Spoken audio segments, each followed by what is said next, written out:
Let's talk about mistakes that can wreak havoc on your boat and your bank account. I am Captain Matt, the host of the channel, author of the book, Boat Buyer's Secret Weapon, available anywhere books are sold, and also creator of the Boater Bootcamp, a program that's designed for people brand new to the boating world and everything that you just don't know, you don't know.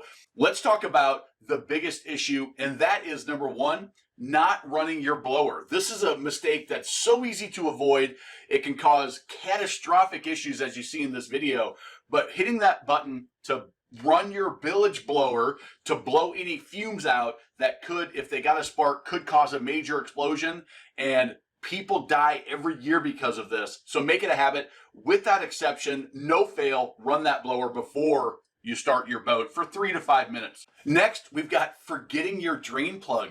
Yes, it happens at every boat ramp, every season, and it is totally avoidable. Have a checklist. Have that drain plug somewhere. I set it on my truck. I set it right on the top of my dash. I've got a little well in my Chevy Silverado. I set it right there. I've actually got 2 of them, so I never, ever forget it. It's my youngest daughter's job to put the plug in and release the boat buckle straps on the back of the boat.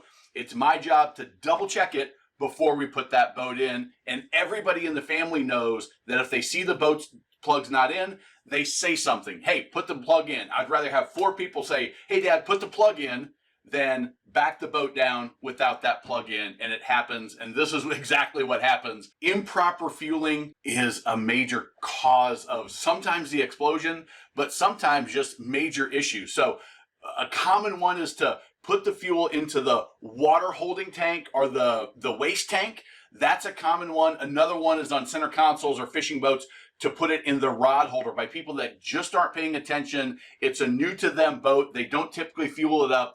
You've got to really pay attention when you're fueling. The covers all look the same. There might be a word, there might be a symbol. If you got an older boat, who knows what's on there? You got to know where the fuel fill is and only fill in there, because it can be a very expensive, a very dangerous issue. Next, we've got, this is for older boats specifically. This is my boat. I've got a 2004 with almost 700 hours on it now. And so I run this Yamalube ring-free additive every time I fuel up. It's a very inexpensive insurance policy to ensure that I can get the full 1,500, maybe even 2,000 hours out of my boat, and I just put it in religiously. If you talk to people in the industry, this is not sponsored by Yamalube. I don't even have a Yamaha. I run it in a Volvo stern drive. This is something that when you talk to experienced technicians, they say the Yamalube Ring Free is the best additive to keep away the carbon deposits and to keep any combustion engine running longer, better, more efficiently. So for me, if I've heard it from enough people in the industry, from saltwater, freshwater, outboard, stern drive, everybody that's running a gas combustion engine, I'm hearing it over and over and over and over and over. I've been in the industry a long time, so I put it in. I bought a case of it, and I've got it sitting on my shelf over here. I've got a jug in my truck. I've got a jug in the boat, and I just use it every single time. Something that's going to get some more longevity out of your boat. Next, if you're a saltwater boater, not flushing your boat engine and washing your boat and getting all those salt deposits off. For us freshwater boaters that don't boat in saltwater often, it's a step that we don't have to think about as much because we don't have that harsh, corrosive salt. But the captain that helped me with my Confident Coastal Boater program said the only thing saltwater doesn't damage is saltwater. So you need to take the step after every use to rinse that salt water out, whether you use Salt Away or another similar product, or you just flush it with fresh water until you get all of those salt deposits out, and then take a freshwater hose and wash that boat off and spray that off all your stainless, spray it off all of your, the gel coat, the aluminum, whatever it is that you have. Salt water gets everywhere in the coastal environment, and it's really important to make sure that your boat lasts and doesn't have consistent issues caused by that salt, things corroding, wiring, steering cables, all of that stuff that needs to move has got to be rinsed and flushed with salt water each and every time. And even just sitting near salt water can cause some of those problems because that salt air is everywhere. Learning how to dock and trailer your boat properly. You've seen all the fail videos, the confident or the qualified captain, the Miami boat ramp, the hull over inlet. Knowing how to operate your boat is probably where the biggest damage comes into boats, where people are smacking the dock. Who knows what's happening at the boat ramp at times. It's why we've created our total boat control, docking mastery, trailer like a pro programs in our best boat captain series that you can get probably down below this video. You can find those, okay?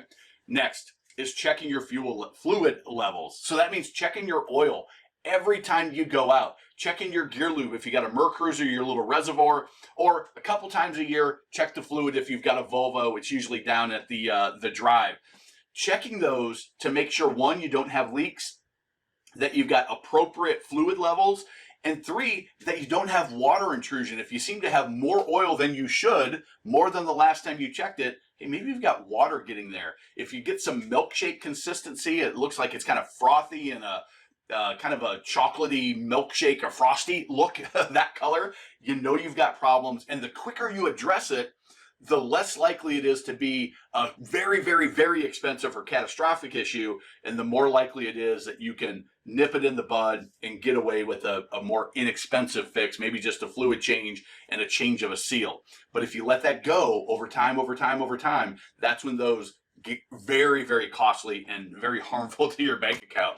Next, we've got running the wrong oil or wrong gear lube. I always recommend using the manufacturer recommended oil, maybe a little bit more expensive.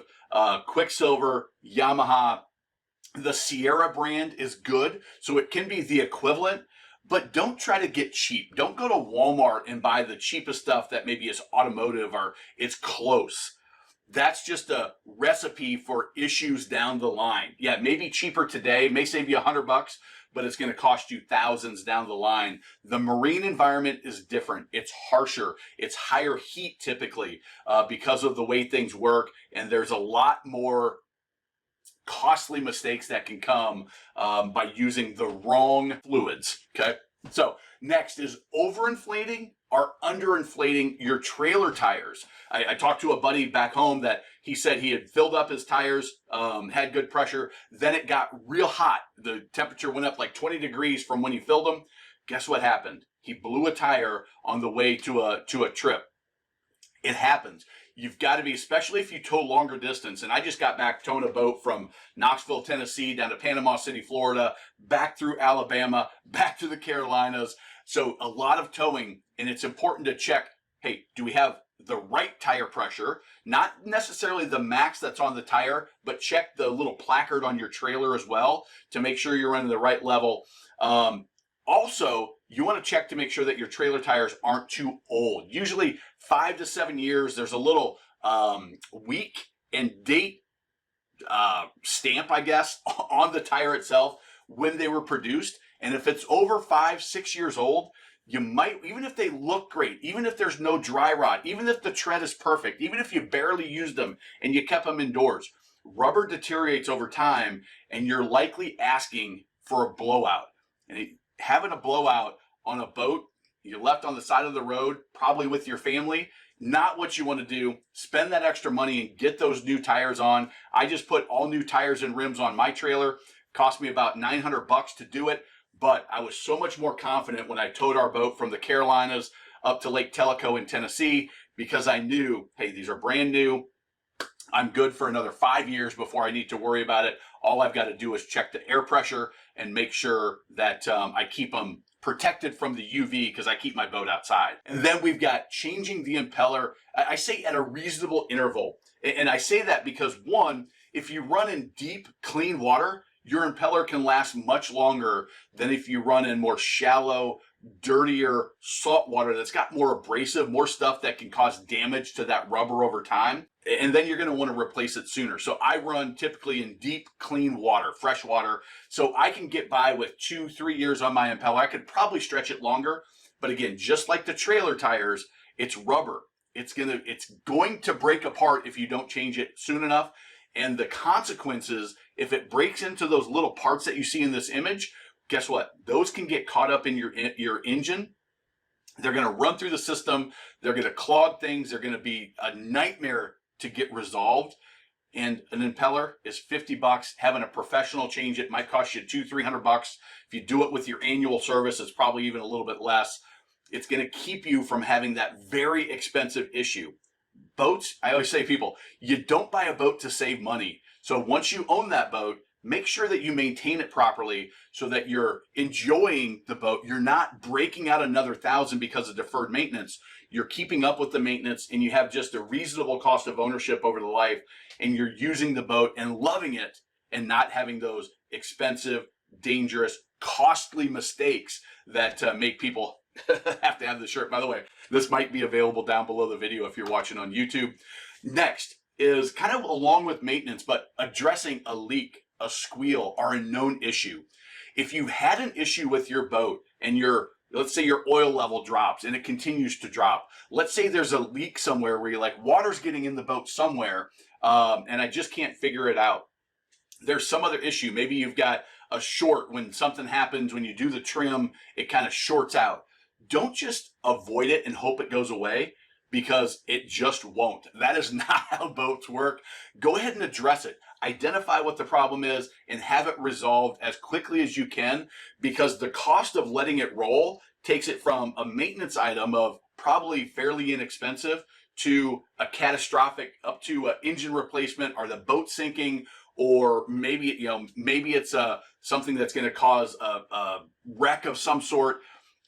So when you have those issues and things aren't right, or you notice something needs to be done, don't just string it out, because the consequences, again, can be very costly, can be damage, can be dangerous. All of those things, get it addressed as quickly as you can. So if you're new to boating, I encourage you to pick up the Boater Bootcamp. Just go to boaterbootcamp.com.